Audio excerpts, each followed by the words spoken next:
Bienvenue dans les enquêtes du Nouveau Détective. Le Nouveau Détective, premier magazine d'enquête sur les grands faits divers, et Engel présente Attaque au couteau à Sydney, l'assaillant stoppé par 2 Français. Une enquête d'Axel Vigneux. Samedi 13 avril. L'après-midi débute au Westfield Shopping Center, un gigantesque centre commercial sur 5 étages situé près des plages de Sydney en Australie. Jour de pointe, heure de pointe. Les allées de l'immense bâtiment au plafond de verre sont pleines. Familles, touristes et surfeurs en short déambulent entre les magasins des grandes enseignes, Zara, H&M, Uniqlo et les boutiques de créateurs qui font la renommée du lieu. Pour tout le monde, c'est un moment d'insouciance et de détente avant un dimanche de repos bien mérité. Mais à 15h20, voilà qu'un homme seul pénètre discrètement dans le centre, vêtu d'un short et d'un maillot de rugby vert et jaune, les couleurs de l'équipe nationale, les Wallabies. Grand, le regard brun clair, les joues mangées de barbe sur un physique plutôt sportif, c'est le genre de type à se fondre dans la masse. De ceux que l'on ne remarque pas. Mais d'ici 1 heure pourtant, toute l'Australie ne va plus parler que de lui. Pas très loin de l'entrée, une superbe jeune femme blonde et sa petite fille de 9 mois en poussette longent les vitrines colorées. La maman, Ashley Good, 38 ans, ostéopathe de métier, est une sportive accomplie, ancienne championne de basket et triathlète de haut niveau. Depuis qu'elle a mis au monde sa petite Harriet, elle vit comme sur un nuage. Ce premier enfant, elle en a rêvé toute sa vie. Elle rêve déjà aux montagnes de bonheur à venir. Les premiers pas de la petite, sa première rentrée à l'école, ses premiers éclats de rire dans les vaguelettes au bord de la plage.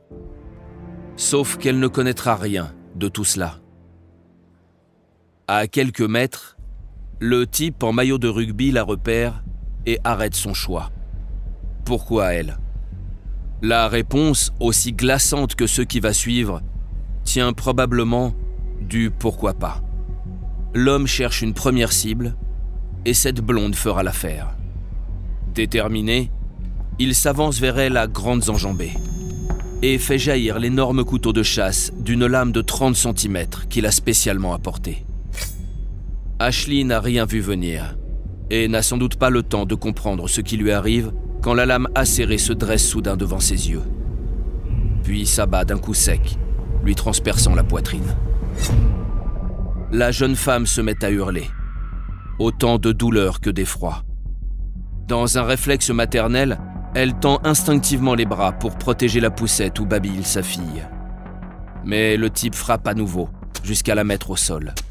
Puis il se retourne vers la petite Harriet, sans aucune hésitation, pas la moindre étincelle d'humanité. Plusieurs fois, il plonge sa lame au jugé dans le corps potelé de la fillette, qui gesticule sous son doudou et se met à pleurer à son tour. Dans l'allée, tous les clients du centre commercial se pétrifient un bref instant en se demandant d'où viennent ces cris. Puis, réalisant ce qui est en train de se passer, chacun réagit à sa façon. Il y a ceux qui s'enfuient à toutes jambes, ceux qui se jettent derrière les portes vitrées du premier magasin venu, et ceux qui ne peuvent tout simplement plus bouger, hypnotisés par le spectacle d'horreur de cette femme au sol et de cette poussette éclaboussée de sang. Le type au couteau, lui, poursuit son chemin. Derrière lui, malgré son ventre ouvert, Ashley trouve la force de se redresser, de détacher le harnais de sa fille et l'attendre au premier passant en les suppliant de la sauver. Les 2 témoins recueillent l'enfant grièvement blessé et se ruent dans l'enseigne Tommy Hilfiger voisine pour y prendre des vêtements dans les rayonnages et tenter de comprimer ses plaies. Ashley retombe au sol, dans une mare rougeâtre. Elle vient de dépenser toute l'énergie qui lui restait pour tenter de sauver sa fille. Pendant ce temps, l'assaillant s'est éloigné. Alors que dans tout le centre commercial, la sirène d'alarme résonne, la plupart des gens ne comprennent toujours pas ce qui se passe, ni d'où vient le danger. Entre ceux qui se ruent vers les sorties de secours, ceux qui hurlent et ceux qui tentent d'analyser un peu froidement la situation, la confusion est totale. Et c'est là, dans le désordre général, qu'une silhouette vient chatouiller la rétine du tueur. Dawn Singleton a 25 ans. Belle et sexy sous ses cheveux châtains, elle a tout pour elle. Fille d'un magnat de la publicité australienne, dont la fortune est estimée à plus de 800 millions de dollars, elle travaille dans la célèbre start-up de mode White Fox. Mais ce n'est pas pour son travail qu'elle se trouve ici cet après-midi. D'ici quelques mois, Dawn va se marier. Elle a déjà choisi la robe et envoyé les invitations. Il ne lui reste plus que les accessoires pour être la plus belle le jour de son mariage.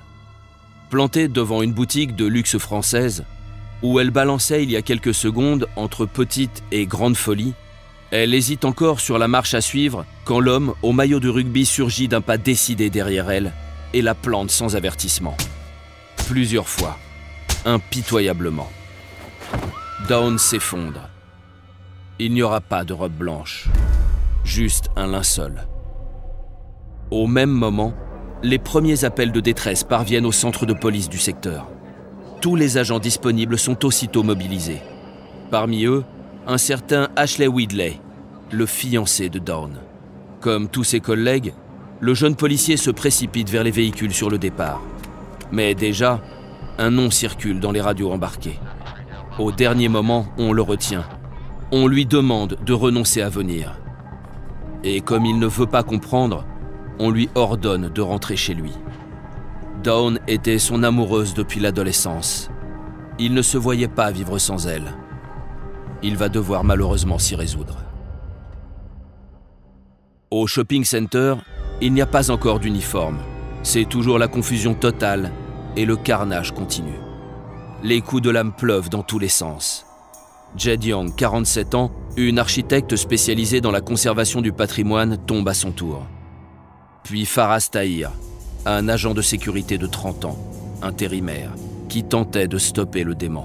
Puis Pikriya Darsha, une artiste georgienne de 55 ans.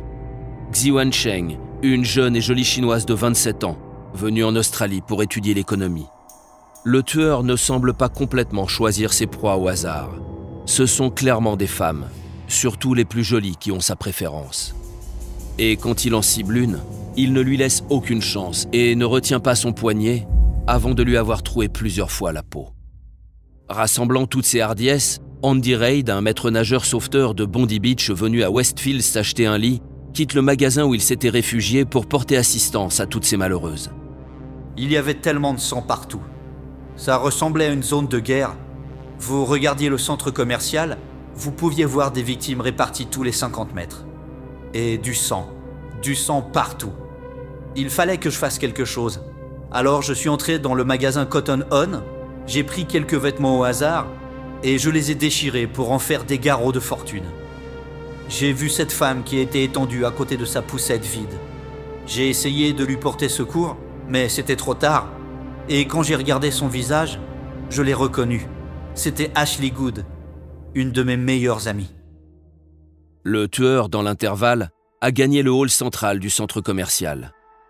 Le voilà qui s'engage dans les escalators pour aller semer la mort un étage plus haut.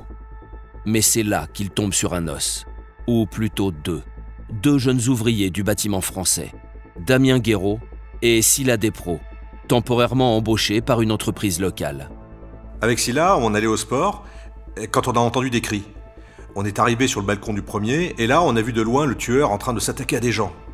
C'était totalement irréel. Quelques secondes plus tard, il était là, devant nous, en train de monter tranquillement l'escalator, un couteau à la main. On s'est dit, il faut faire quelque chose, il faut l'arrêter. Alors, ils saisissent tout ce qui est à leur portée. Une chaise en métal, une borne métallique, et les balancent vers l'assaillant pour l'empêcher de progresser. Mais l'individu esquive et continue son ascension. À cet instant, Damien Guéraud, un t-shirt blanc et un jean noir clair pour unique protection, n'écoute que son courage.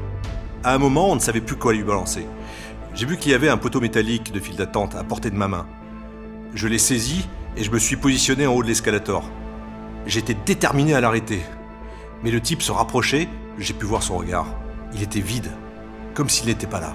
Le jeune Français sait parfaitement que sur un simple déséquilibre, il peut dire adieu à l'existence. Mais il ne cède toujours pas, agitant son gourdin médiéval. Face au risque de se prendre 10 kilos de métal dans la mâchoire, l'assaillant finit par reculer et laisser passer quelques marches. De très précieuses secondes gagnées. Et à un moment, il a renoncé à rebrousser chemin et il s'est dirigé à nouveau vers moi, vers le haut de l'escalator. Alors, J'ai jeté de toutes mes forces le poteau sur lui, mais il a esquivé le coup. On avait réussi à le retarder, mais pas à l'arrêter. Je n'avais rien d'autre sous la main. Alors il nous restait que la fuite. Il s'apprête à gagner la sortie quand une policière en uniforme arrive en sens inverse. Amy Scott, qui patrouillait à proximité, est la première policière sur place. Très expérimentée, elle a déjà été plusieurs fois décorée pour bravoure. Damien et Scylla foncent droit sur elle et lui expliquent la situation. Dans quelle direction il est parti? Suivez-nous, il est par là! Tandis que des flots de clients continuent à courir pour gagner l'extérieur, c'est à trois qu'ils remontent le courant à la recherche du tueur. À mesure qu'ils avancent, d'autres volontaires se joignent à la petite expédition. Un type indique la direction du 5e étage. Tout le monde s'engage dans l'escalier. La policière en tête, arme de service à la main. Arrivée sur le plus haut palier de l'édifice, elle repère le type au couteau qui s'apprête à entrer dans le salon de coiffure Air Royal où 2 professionnels et 6 clients figés voient déjà leur mort arriver. Mais c'est alors que la voix d'Amy Scott résonne dans le dos du fou furieux, claire et puissante. « Arrêtez-vous! Jetez votre couteau et mettez-vous à plat ventre !» Le type se retourne et, découvrant la policière en appui sur ses jambes, canon dressé, il se met à marcher mécaniquement vers elle, l'âme en avant, comme un automate. « Arrêtez-vous, je tire !» Une femme flic, une aubaine. L'homme continue à avancer, déterminé à la réduire à l'état de passoire. Amy Scott n'hésite pas. D'une pression de l'index, elle lui envoie une première balle en pleine poitrine. Et comme il ne vacille pas et continue d'avancer, elle lui tire encore dessus 2 fois. La 3e balle sera la bonne. Le dément finit par s'effondrer, vaincu. Professionnelle jusqu'au bout, la policière tente alors de lui prodiger un massage cardiaque une fois son couteau mis à distance. Mais il n'y a plus rien à faire pour l'envoyer devant la justice. La séquence d'horreur est terminée. Le tueur n'est plus et laisse derrière lui un traumatisme immense qui n'a pas fini de hanter la ville. Bilan du carnage, 6 morts, sans compter le tueur, et 13 blessés plus ou moins graves. Ashley Good n'assistera jamais au premier pas de sa fille, qui a survécu par miracle. Dawn Singleton ne se mariera pas. Quant à toutes les autres victimes, elles ne reverront jamais leur famille, pour être simplement sorties faire des courses par un banal samedi après-midi. Dans les heures qui suivent, le tueur est identifié. Il s'appelait Joel Kochi, 40 ans. Schizophrène, il a été plusieurs fois interné en psychiatrie et bien que réputé colérique, il n'avait apparemment jamais commis de violence et n'avait pas de casier judiciaire. À ce que l'on comprend aujourd'hui, il était frustré sexuellement, en particulier depuis qu'il offrait sur Internet ses services d'escort boy sans probablement trouver la moindre cliente. Il aurait donc décidé de massacrer des jolies femmes pour se venger. Un accès de folie pure de ce que l'on ne peut pas prévoir. Il reviendra maintenant à l'enquête de le confirmer.